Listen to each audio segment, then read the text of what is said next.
episode of S&P. I am Song. I am your conferences and engagement manager at NAI. And as always, with me is... Paul, your NAI Deputy Director. Song, how are you doing? I am so good. It is September. Holy cow. Mm-hmm. Where's it going? Yeah. How did that happen? I know it's September, Song, because August every year ends for me with my annual baseball Palooza trip that I take with college friends. This was our sixth baseball Palooza. So we've been doing this every year where we go to 4 minor league baseball games in 4 cities at the end of August. And so as you can see, I'm wearing my Wichita Wind Surge t-shirt. That was one of our stops.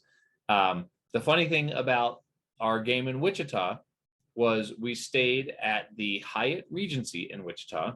And I didn't realize this until the moment I walked in the door. It's where the National Interpreters Workshop, which is what we used to call the NAI National Conference, was held in 2007. So I was like, what? I know this hotel. How do I know this hotel? And it's because it's right there on the river, beautiful scene right there in the middle of Wichita. And I had stayed in that hotel for a week in 2007, the year we unveiled the logo for NAI's new logo. So Baseball Palooza is an amazing trip, and I always get to tell the stories about how you can interpret the story of America through minor league baseball names, like for instance Wichita, where they have the wind surge, and wind power is a big part of their success as a city. So anyhow, Baseball Palooza will feature prominently into this episode. So I thought I would mention that right off the bat. Well, one of the other stops you made, you got to see a friend in person, somebody who we had on Interp Tech, right? Interp Tech, yes. Interp Tech, not Interp Talk, right? Yes, Interp Tech.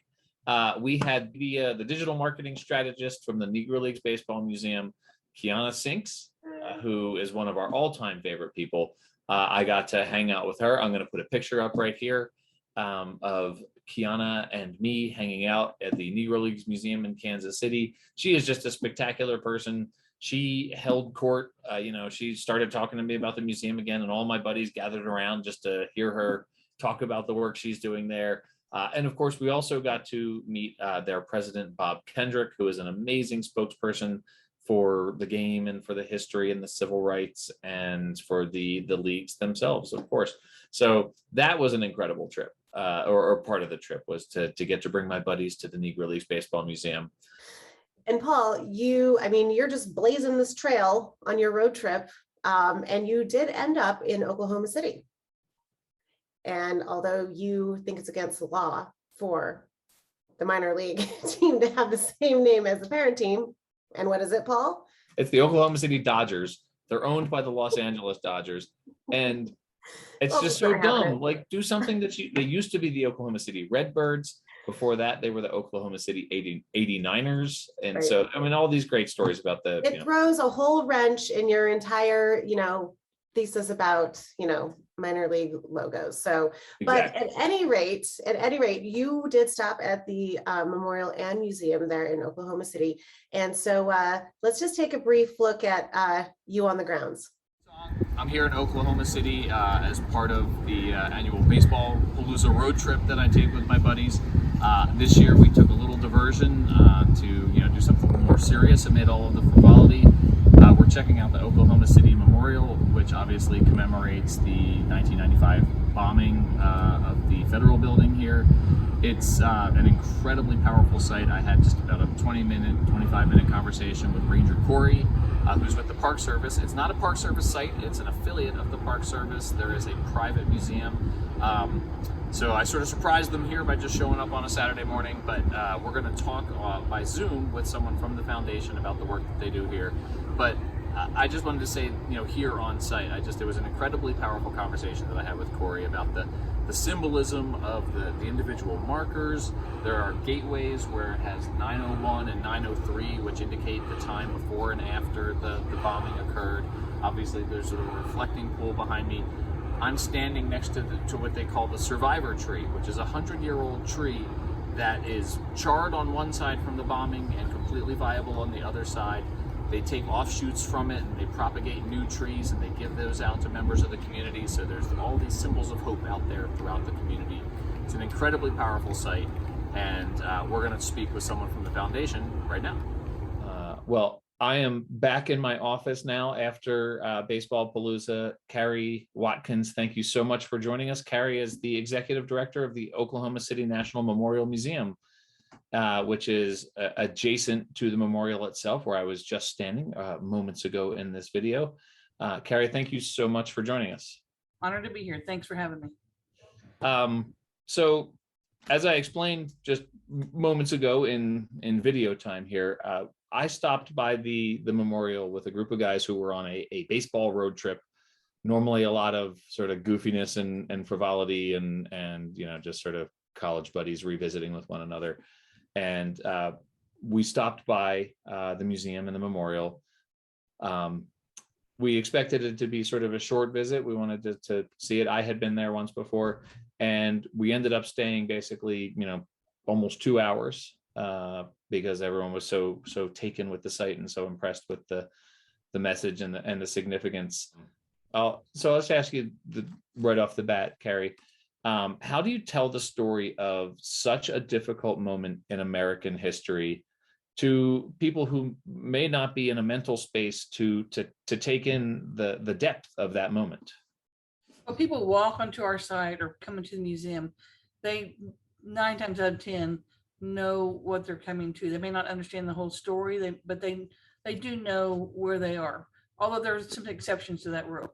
There's some exceptions to that. But when people come there, come to this site, they come knowing something has happened. It's a historic site. It's on the grounds where the building stood, and today it's a 3.5 acre memorial. And then adjacent to it is the museum. And so those are meant to be, one enhances the other. So if you're in the museum, you're overlooking the site, the names on the chairs become real people that you begin to understand and know their stories by going to the museum. If you're outside and you see the museum, that's where the story is meant to be told. And when we did our mission statement and our plan, some 26, 27 years ago, or began to work on it, we began to look at what would this site become? But not what it would look like, but what would it become? What were the messages we wanted to convey? And those were comfort, strength, peace, hope, and serenity. So may this memorial offer comfort, strength, peace, hope, and serenity. Hope was a hard word 25 years ago. Hope, there was no hope in the year after the bombing. We were trying to put our lives back together, put our pieces back together of our city. Hope was a 4-letter word. And so for a family member to suggest that be in the mission statement, it was bold and it was hard. And there were people who didn't totally understand it. But now looking back at it, hope is really a defining key of this site. It is a hopeful place. It is meant to show you the worst of the worst, but how people can get through it. And those are the messages we try to convey, is what happened. So you tell the history of the site. You tell how people went through it in the days, weeks, years, months, years after, and then how together we have endured what has come since that time, and what builds us, what brings us together, and what builds this site to make it a place of coming together, to be a city on a hill, to shine to others who have been through this. So it allowed us to help the 3 cities impacted by 9/11. It helps us impact Orlando, Las Vegas. Many others come here to understand the process we went through. We're in a very unique partnership. We own and operate the site as a private 501c3, even though it's a national memorial and designated as such by Congress, but designated as such by a private nonprofit that owns and operates it. And then we have a cooperative agreement with the Park Service that interprets the outdoor site and the symbolic elements of it, and then encourages them to come into the museum to understand the depths of the story and the people behind the story. Yeah, I like how you brought up, the differences in learning and taking in information. And I've been to the Memorial and Museum as well. Unfortunately, not with Baseball Palooza with Paul. But what I really thought you guys were very progressive in is kind of your classroom outreach STEM work. And there's a lot of interactive things for classrooms to participate in. So can you kind of tell us a little bit about that? Because it is really pretty progressive as far as I thought when I was back there. Yeah, we've been called too progressive by some museum, old museum folks, but which is fine. I take that as the highest compliment. We want to be progressive. I mean, I have two teenagers at home. They've grown up with this story. I feel like I've had my own focus group between them and their friends who come here.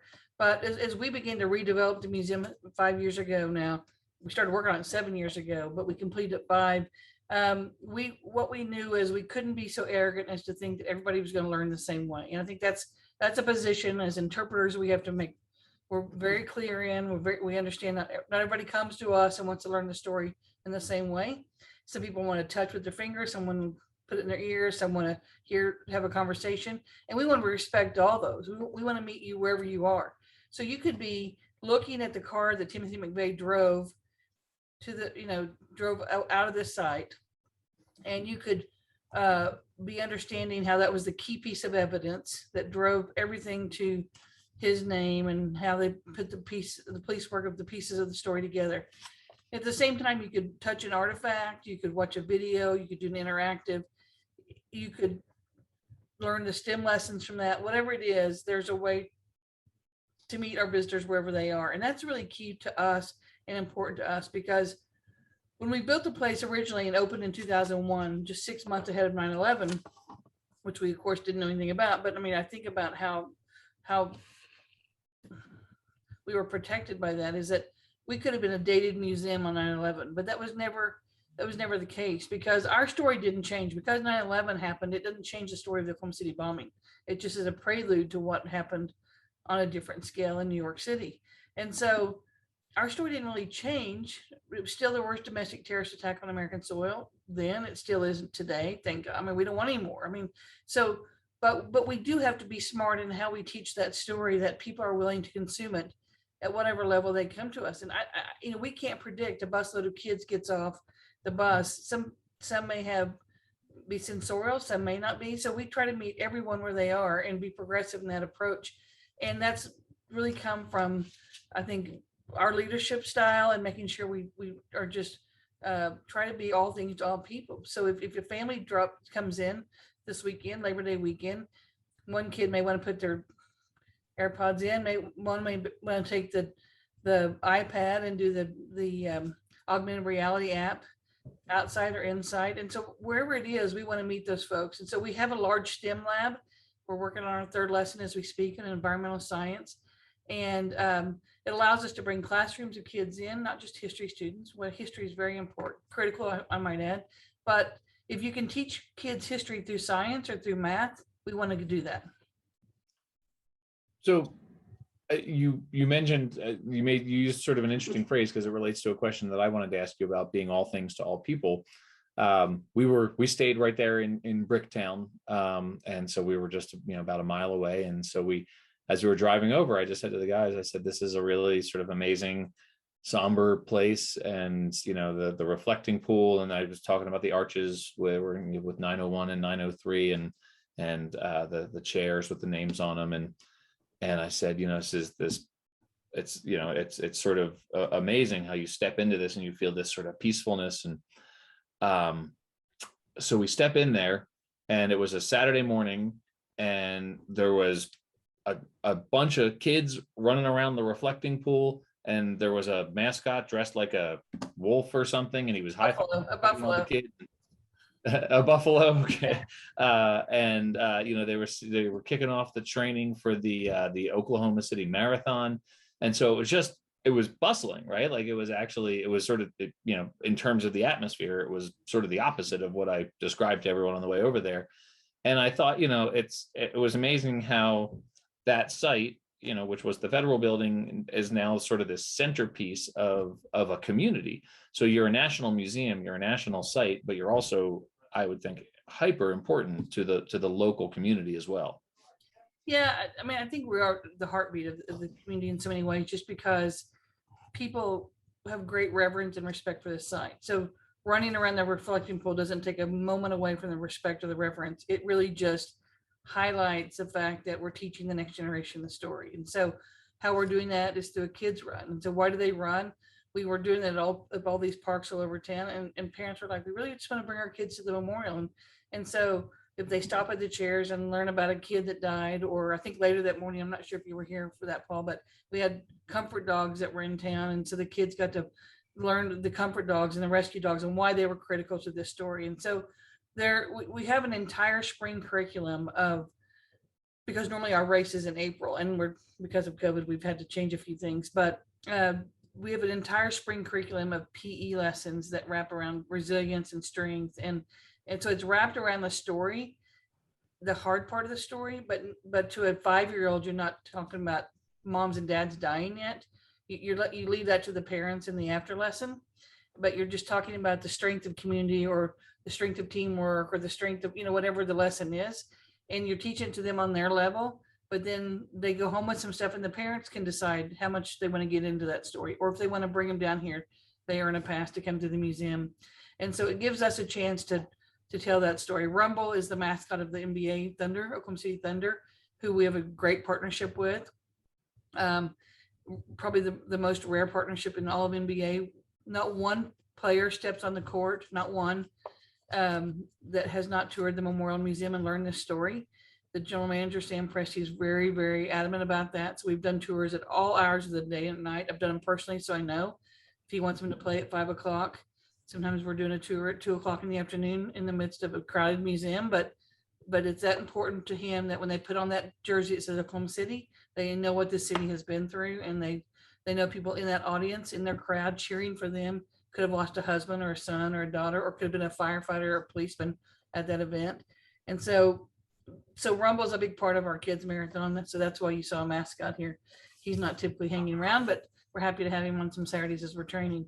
And then, but to tie that lesson at the end with comfort dogs and understand the role of rescue animals, and they kind of got, rescue animals really did kind of come to the forefront of the Oklahoma City bombing. That's really one of the biggest, largest events where they were used, and have been used so frequently since, because they were so successful in this recovery and rescue. And so that's a part of the story we feel like we have to interpret, is that these animals play an important part in protecting and helping us. And so that was a great way to kind of cap that morning off. And I don't know if you got to see that or not.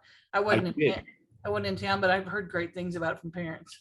I got to pat I think Karen, Keren, was Yeah, a I saw her beautiful card. golden retriever, Yeah.